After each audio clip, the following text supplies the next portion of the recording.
Tigers fans, it is officially over, and now some big questions need to be answered. Some big decisions are coming, and I think the whole football world are waiting around to see what Richmond do in this off-season. How big is the mess that they're in at the moment? How good is the upcoming draft? Is it worth trading away those established players for the mystery box of the draft? And who stays and who goes? And what is this list really like? We're going to unpack all of those things in this list assessment of the Richmond Tigers, but we'll start off with a little bit of context. The Tigers would begin their descent to mediocrity in 2021. Their historic 3 premierships in 4 years would perhaps mask the warning signs of a declining list that had finished 12th and were beginning to lose their edge. But the bounce back in 2022, a 7th place finish gave enough optimism that the club were a serious threat if they could bring in reinforcements in the off-season. It would be a crossroads moment for the Tigers, with coach Damien Hardwick attempting to last dance it, convincing list management to get aggressive and go for established stars Tim Taranto and Jacob Hopper in the trade period, trading away their current and future first-round draft picks for one last chance at glory.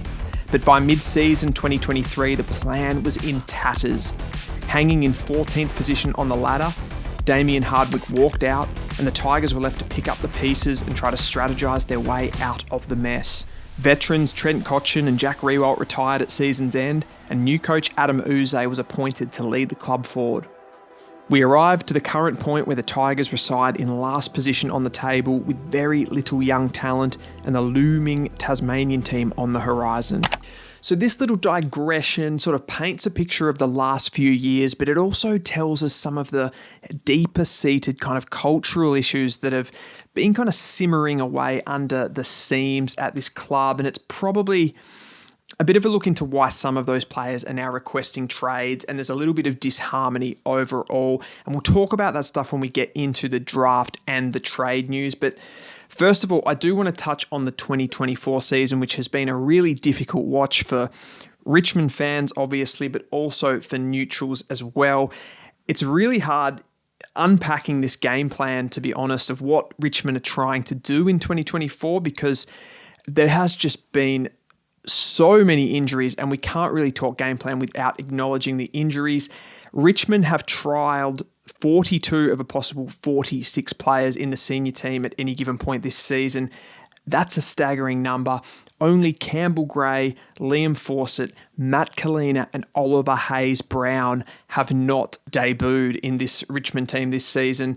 They're all either rucks or key forwards, players that just tend to never get used at any point anyway. Having said all that, though, there has been a lack of competitiveness in the air, particularly forward of the ball, and that's been a real issue for Richmond when they've tried to get out of jail. Teams have tried to press up on them, play that modern style of football, and they haven't been able to get that outlet kick going. I want to take you back to round 19 versus Port Adelaide and Brandon Zerk-Thatcher, who, let's be honest, he's a little bit of a spud. He dominated Jacob Koschitzke in the air, picking up 4 intercept marks before halftime. Aaliyah had his way with the Tigers after that in the back half. So Richmond haven't been able to contain these intercept defenders, and it's really hurt them. And it's meant that their game plan has had to revolve around ball movement off the half-back line, which for a developing team, a team that's learning and trying to, struggling to hit the scoreboard as it is, to be able to move the ball methodically, it's forced them into this this game style where teams press up on them. They have to try to switch to go out to the fat side of the ground and then rely on speed and runners to get separation from their opponent for outlet kicks. Richmond's midfield really lacks speed, so that's another thing that it's shown up. But yeah, some of the numbers that key intercept defenders have had against the Tigers: McGovern 9 intercepts, Wilkie 12, Lever 15. So players such as Jacob Koschitzke just haven't been able to fulfill that sort of Tom Lynch role, haven't been able to compete aerially, and that's forced a whole host of problems and a big reliance on those running halfbacks like Rioli, like Jaden Short and like Nick Vlosten, who have had to do too much this season. So saying all that about the game style, the need for a key position forward to compete in the air forward of the ball, the need for more pace as well, we can talk about the draft and the trade period coming up. And we've got to talk about these players who allegedly want out of the club. There's Liam Baker, who has, from all reports, requesting a trade. Dan Rioli, Shai Bolton, and Jack Graham as well. So we'll have a look at some of those clubs and see what they have. So the most worrying thing about those 4 players is 3 of them are in the top 5 highest rated players at the club. If you look at the top 5 players, it's Nankervis, it's Bolton, it's Baker, it's Taranto, and it's Rioli. So 3 of those 4 players that want to leave the club are in the top 5 ranked players. That's a huge issue. That's not good. I know there's some Richmond fans who are looking at this as a huge draft bounty in the making, and I do somewhat agree with that, but I still don't think this is ideal at the end of the day to be losing such quality players. But if we do take the optimistic point of view and we look for the silver lining in the fact that these players want to leave the club, we do have to look for some examples of where this might have gone well for other clubs. And the first thought in my head is my own club, which is North Melbourne, and them trying to do the rebuild, the heavy rebuild, cutting deep. It never really worked, and there was never enough experience around those new players to come in. But an example that I can give where this has been more successful is the Fremantle example. And it's not exactly the same, so bear with me on this one. But in 2017, they traded Weller to the Gold Coast and picked up pick 2, which ultimately turned into Andrew Brayshaw, who is now a key piece to this midfield. They picked up Adam Chera that year, who ultimately wouldn't be with the club, but they were able to reinvest that back into the draft in later years. In 2019, they had their biggest haul of all, picking up Hayden Young with pick 7, Caleb Sarong with pick 8, and Liam Henry with pick 9. So they went on a huge crusade in the draft here. They picked up multiple players inside the top 10, and that has now transformed their side. Henry obviously left the club, but they were able to pick up a miss with what they created out of that as well. So they were always able to keep turning these players that left into high-end draft picks. And now, although they haven't had any success as far as premierships go, they are looking like one of the most exciting, most stable young teams in the competition. They've had players such as Chera, Hill, Schultz, Henry, Akers, Logue, Tucker, Lobb, and Meek all leave the club, and they've been able to turn that back into valuable draft commodities that they've been able to turn into a really strong team going forward. So let's have a look at all of the permutations here. Gold Coast, West Coast, Freo, and the Tigers are all a part of this sort of 4-way cycle that could happen with the picks. So the first one is the Gold Coast, and they will offer pick 5 for Rioli. That was reported on Gettable by Cal Toomey earlier in the week, I believe. I think that one just makes sense. And then you've got West Coast, who have been connected to Liam Baker. I don't see how this one really gets done with the picks available. I don't think Richmond would go for pick 23.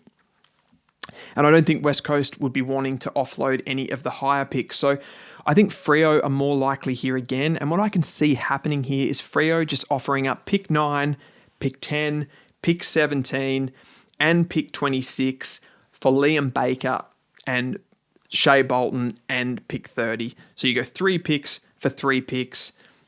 Shake hands, and I think everyone's pretty happy there. Richmond are absolutely stacked there with top 10 picks. They can really load up, rejuvenate their midfield, and Freo get ready-made players that can help them push for a next premiership. That would leave Richmond with pick 1, pick 5, pick 9, pick 10, pick 17, pick 21, and 26. 7 picks inside the top 30. Netting this sort of draft capital has the ability to be able to transform your team and really rejuvenate things when, if Richmond just let this play out and they try to hold these players to the contracts who don't want to be there, they don't get the benefit of, having a refresh on their list, having a cultural refresh, and they don't get the benefit of the new talent coming through. And that brings me to the list and sort of going through player by player.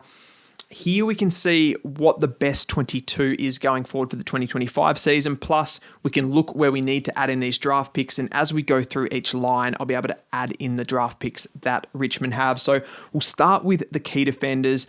And the number one guy there for me, the big lockdown, Probably the most talented defender Richmond have coming through their ranks is Josh Gibcus, 21 years of age. He was picked 9 in the 2021 draft, and I think this guy has real ability to become that sort of Sam Taylor lockdown athletic defender, the modern defender that every team needs. He's not really a major sort of intercept guy. He's more of a lockdown.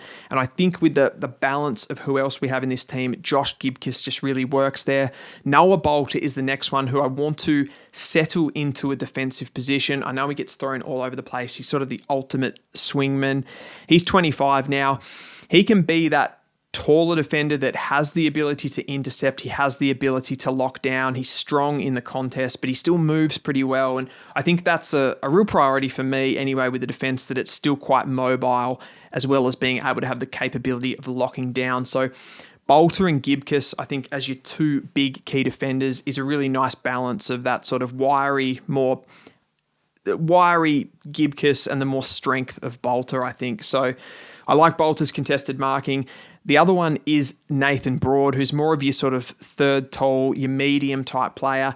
He has real intercepting capability, but he also has that experience and ability to be able to lock down. Of course, at 31 years of age, there has to be a bit of a long-term plan with somebody coming through to replace Broad, but at least for the short term, he's fantastic in there as a third tall, which means missing out on the starting 22. This one's a little bit harsh, but Ben Miller, I think he can come in and play a role when there are more bigger-bodied forward lines to play against.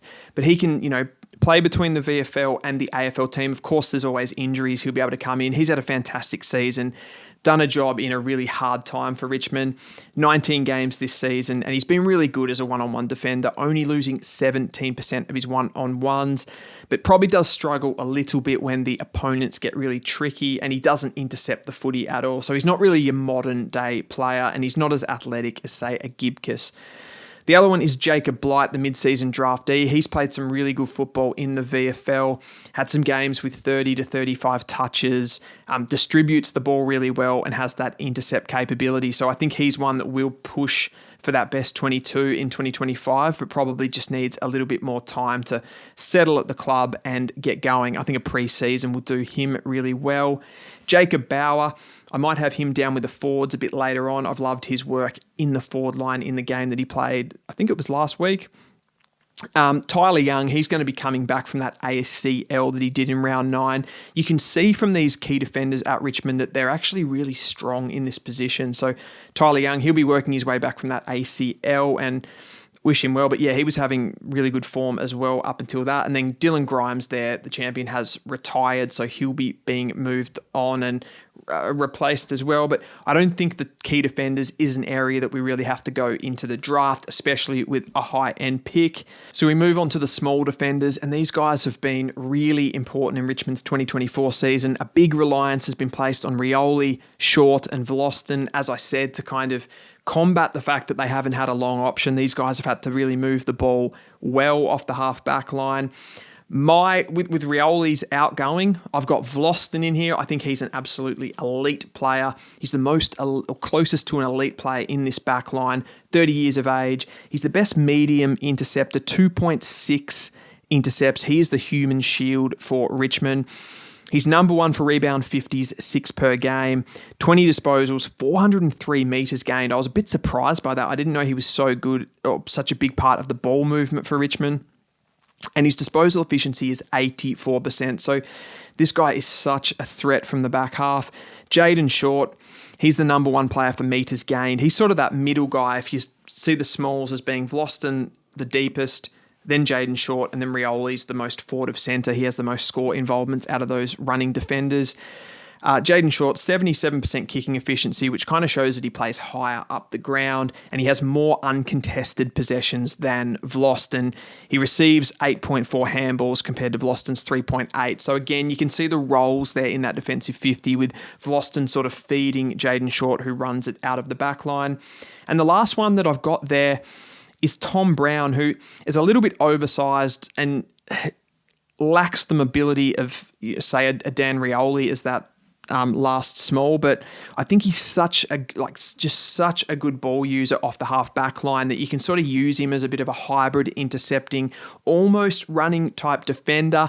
But it does lead me to say that we need to bring in some more leg speed off the half back line in the draft. So I'm going to ring the bell and say this is the time to hit the draft with our pick 26. And in the draft, I'm taking the young gun Harrison Oliver. He's a brilliant halfback distributor, takes all the kick-ins, is big on the ball movement for the Vic Metro side and the Sandringham Dragons side. I watched him last week against the Geelong Falcons and he was magnificent. The foot skills, the beautiful left foot skills that he has, the field kicking, he went forward, kicked an unbelievable goal from the pocket. He can kick the ball a massive distance and he runs so hard, but he also gives you that real defensive edge that players need. He's got a lot of mongrel in him. He does a lot of defensive actions. He was one of the top players for Vic Metro in intercept possessions, not intercept marking, but the intercept possessions at ground level. He's only about 180 centimetres. A golden player, and this would be an absolute steal at pick 26, so I love this one. The players, or the smaller defenders, I haven't got in the starting team at the moment. James Tresize, I've absolutely loved his games. His 6 games at AFL level. I think he's going to be down the track the perfect replacement for Nick Vlosten. He's that real medium type, 188 centimetres, good in the air, less of a rebounding running defender and more of a marking target like Vlosten, but he just looks the type, and I think it's a nice one that can groom into that role, who was a rookie position. Caleb Smith is that more running type. I probably don't have enough of a sample size of him to be able to tell what level Caleb Smith can get to, but I think he definitely deserves another contract and a go in this side. And then obviously Rioli is the last one who we think is going to be moving on to the Gold Coast. So the midfield has had very little continuity in this 2024 season, but the one thing that's been on show for me is the lack of pace in that main midfield group. I think it was laid bare against the Hawks a couple of weeks ago. They dominated the Tigers for speed. And if Richmond aren't winning that contested football, they cannot get to the outside, they cannot spread, and they cannot outnumber the opposition because of their lack of leg speed. Taranto, Hopper, McAuliffe, they're big bodies. They lack that pace. So I'm hitting the draft here to bring in some much needed leg speed and some much needed quality into this midfield. And I'm activating picks 1, 5, and 9 here. Pick 1, I'm taking Foss. Everyone knows I love him. I made that video last week declaring him the out-and-out number 1 pick. I just think he has so much upside. He gives you that dynamism, that speed, that sort of electricity in the midfield that I think you need. He also has the ability to go forward. He's really good overhead, so gives you a bit of aerial presence where it's not really expected, and I like creating those kind of overloads in the midfield. I think with pick 5, to go a bit of light and shade, you go with Sam Lawler, who's more that bullocking, Dustin Martin replacement, really, that sort of Christian Petrarca type player. He's a tackle breaker. He's another one that can go forward. He can win contests inside forward 50 and hit the scoreboard. I think he would be perfect alongside a Finn O'Sullivan. And then with that pick 9, you can really take a big contrast with this player and go with the midfielder Murphy Reid, who's that player that can sort of looks like he's slowing the game down the way that he moves around the field. He doesn't have a lot of pace. He doesn't have a lot of power, but he reads the game so well. He's such an intellectual footballer. Some of his kicks against the Falcons at the weekend were unbelievable. He has plenty of penetration in that boot, but he's able to just make the right decisions. And I think getting some of the athleticism of Lawler and Finn O'Sullivan and then the footy smarts of Murphy Reid is just such a good balance. And then we can talk about some of the other guys. So you're going to have then Tim Taranto, Jacob Hopper, and a few of these draftees coming into the best 22. And I think the one that you can kind of play there as that more defensive stability type midfielder is Kane McAuliffe. He's played some really good football this year. He lays, in the VFL at least, his stats, he lays 7 tackles per game. So he has that defensive side to his game. He's got a pretty nice left boot on him as well, and one that's starting to get established in this team. So you've got kind of the size of some of those guys like Taranto, Hopper, and McAuliffe, and then you've got the absolute talent of those top 10 picks in the draft. Moving down the list, Jack Graham. I haven't actually given a sort of retribution pick here for Graham, who he will net something, but I'm not really sure what that's going to be, so I haven't put anything there. Jack Ross is another really good depth player. I don't think he has a lot of talent, but I think, he's someone that you need to have there. He's contracted until 2028, so the club rates him. Bolton goes to Fremantle, as we said. I think Marlon Pickett, it's probably time for him to either retire or be delisted at the end of the season. Liam Baker goes to Freo as well. And Thompson Dow, who I'm not sure how Richmond people feel about this. I just think he's a bit of a one-dimensional player. If he's not farming the ball out with his handballs, he's not really doing much else on the outside in the transition phase of the game. So I'd probably move Thompson Dow on to get some of these young, fresh midfielders into the club. Dion Prestia, I think he stays, but he's tough because his body is never right. I think he probably gets a 1-year contract and he stays in for leadership. Then we talk about the wings, which I'm going to activate another draft pick here at 21, and I'm going to bring in Christian Moraes from the Eastern Rangers. At any given time in this period up until now, he's been a top 10 possibility. He's an AFL Academy member, so he has a lot of pedigree. He's probably gone out of favour, as is the quality of some of these other more inside midfielders, but Moraes has a real ability to mark overhead, but he's got such a good running ability to get up and down and help out with the ball movement, which Richmond will need. I think he can be there with Hugo Routhsmith as a sort of, main other winger. He's been really good this season. You've got Sam Banks there as well, marauding up and down the wings. And I think Sam Banks in his 13 AFL games this season has shown a lot. Then you've got Camden McIntosh, who doesn't necessarily have to be in the best 22, but he can be there for leadership. He can come in and play when needed. Then we move on to the key forwards, and this is a bit hard to read really for Richmond. Just the amount of injuries they've had in this area. There's not a great deal of talent. And if Tom Lynch doesn't play, I don't really know what you do as far as getting someone competitive in that forward half of the ground. He's a big question mark. What does he do in the next few weeks? I think if he plays on and can put together, 15 games next season, that's going to still be beneficial for what you're trying to do. Then you've got, obviously, Lafayette, who was a real revelation this season. I love his athleticism and his competitiveness. He comes in really as your second best key forward at the moment, but obviously has that ACL. And then the next one I've got there is Jacob Bauer, the 22-year-old, who was, I believe, a rookie-listed player, 192 centimetres, good as a third tall size. Again, has played down back, and they've just sort of moved him there, but he took 5 contested marks and had 6 ground balls in his one AFL game in 2024. So huge numbers there for him, and he was really, really impressive in that game. I think, he's at least what we've seen from that small sample size. He's one that has shown something. Then you move down, like Kajitsky. I'm not sure he's 100% up to AFL level. I know he's probably played the most amount of games from this list this season. 24 years of age, 12 games, 196 centimetres. He's played 60 games total of AFL football. Was traded for pick 49, so the club didn't have to give up a huge amount for him. But yeah, almost played as many VFL games as AFL games. Liam Fawcett and Campbell Gray I know less about because they've been injured at different times, haven't played a lot of football this season, so they're probably ones just to develop. So I think, again, we're activating a draft pick in the key forward area, trying to get some real quality in this area to replace Tom Lynch long term. And I'm going here with pick 13 and going after Job Shanahan. He's been playing football with VFL, the Essendon VFL team over the last few weeks, and he's kicking bags like 4, 5, 6 every single week. He takes contested marks. I would say his contested marking is alongside Harry Armstrong as the best of the key forwards in the draft.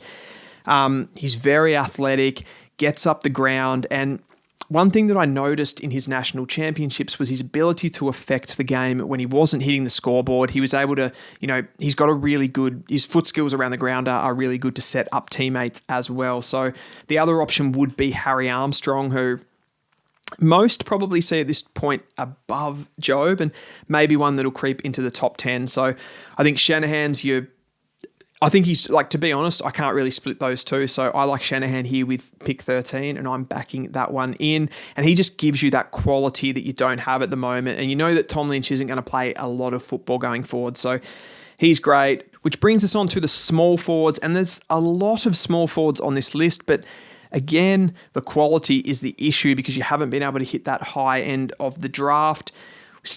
My favourite on the list currently is Seth Campbell. I think he definitely plays. He's played 19 games this season, which is all the games that he's played.